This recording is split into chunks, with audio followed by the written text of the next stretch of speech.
मोदी जी, इमरान खान को शिकायत है, उन्होंने बताया कि मैं जब प्रधानमंत्री बना तो आपको फ़ोन किया, आपसे उन्होंने कहा कि मैं पठान का बच्चा हूं, सच बोलता हूं, तो एक मौका तो उन्हें भी मिलना चाहिए। इमरान खान से मैं पहले भी मिला हूं, विस्तार से मेरी बातचीत भी हुई है। जब वो प्रधानमंत्री यानी उनकी पार्टी के सबसे बड़े नेता चुन करके आए तो मैंने टेलीफोन भी किया था, देश के एक मुखिया के नाते, और तब भी मैंने उनसे कहा था, देखिए इतना बार हमने लड़ाइयां लड़ ली, हर बार आपकी पिटाई हुई।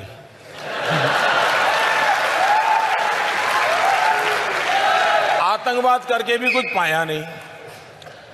ये जितना हमने बर्बादी 40 साल में की है, अगर हम 5 साल मैं मेरे देश में गरीबी के खिलाफ लड़ूं, आप अपने देश में गरीबी के खिलाफ लड़िए, हम दोनों गरीबी के खिलाफ लड़ें, हम अपने अवाम का भला करेंगे। तो उन्होंने मुझे कहा कि देखो मोदी जी, मैं पठान का बच्चा हूं, मैं सच बोलता हूं, और इसलिए मैं आपको कहता हूं कि आइए हम नई शुरुआत करें। ये बात हुई थी।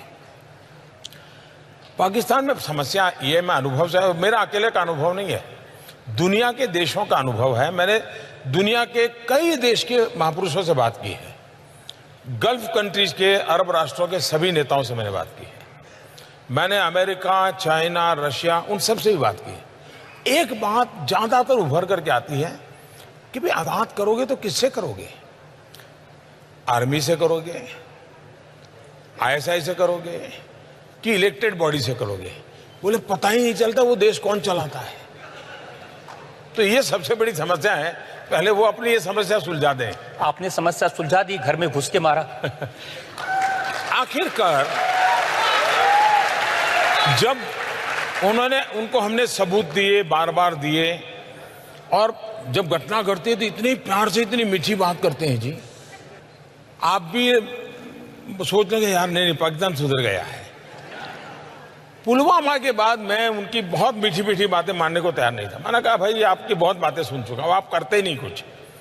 हमारे यहाँ इतने लोगों को मार दिया, आपको हमने सबूत दे दिए, हमने एविडेंस दे दिए, उनकी टेलीफोन दे दिए, सब दे दिया, लेकिन आप कहते हैं हम जांच कर रहे हैं, और 10-10 साल हो गए।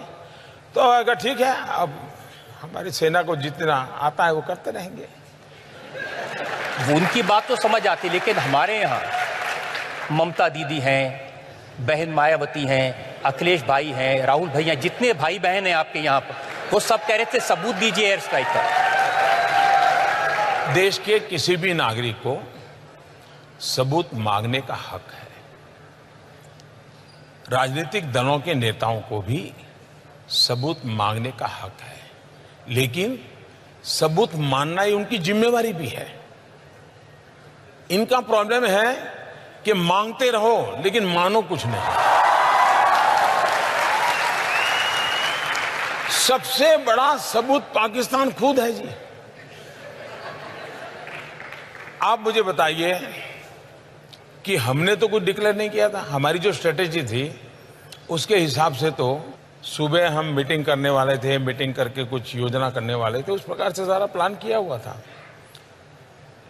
जब 3-3:30 बजे सब पूरा हो गया, हमारे लोग लौट आए, वो अपना यूनिफॉर्म वगैरह उतार करके सब अपना चाय वाय कर रहे थे, तो बड़ा हंसी मजाक का काम चल रहा था जी। मुझे भी इन्फॉर्म कर दिया गया, तो पहले मेरा मन कर गया कि चलो सो जाएं। फिर मुझे हुआ नहीं यार, देखे जरा इंटरनेशनल में कुछ हलचल तो नहीं है। तो मैं जरा ऑनलाइन जाकर के सारा सर्फिंग करने लगा कि दुनिया में कहीं पर इस घटना की खबरें आना शुरू हुआ तो नहीं है। घटना बहुत बड़ी थी। उधर मेरे लोगों को मैंने कहा ठीक है अब आप सो जाइए, लोग थके हुए होंगे, सुबह बात करेंगे। लेकिन मैं नहीं सोया। 5-5:15 बजे पाकिस्तान ने ट्वीट किया कि भारत आकर के मार के चला गया।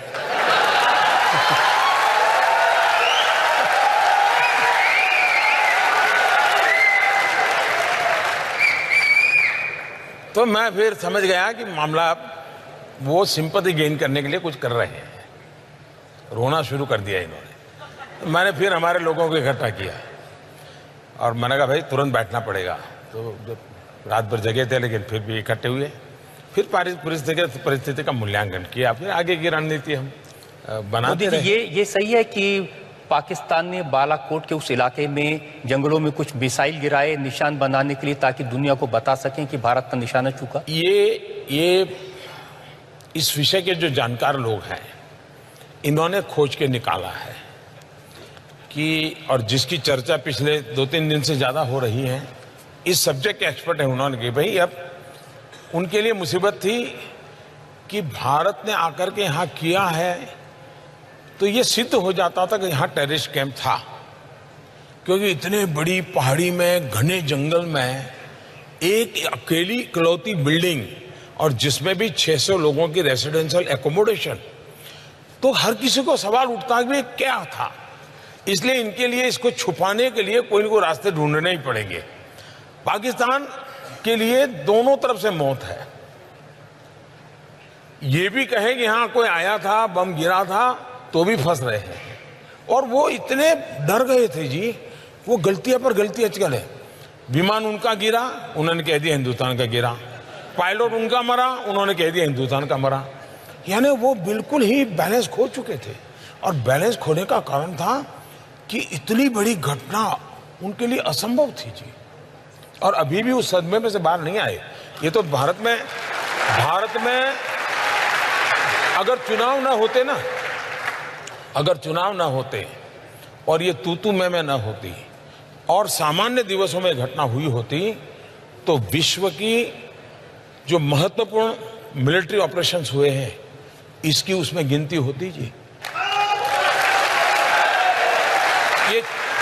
ये चुनाव के तू मैं में भारत के वीरों के पराक्रम को हमने नजरअंदाज किया है। और इसलिए मैं तो ईश्वर से प्रार्थना करता हूं कि चुनाव नतीजों के बाद शांति से इसके एक्सपर्ट हो, वो देश को समझाएं कि भारत के लोग कितने पराक्रमी हैं, कितना बढ़िया काम किया है।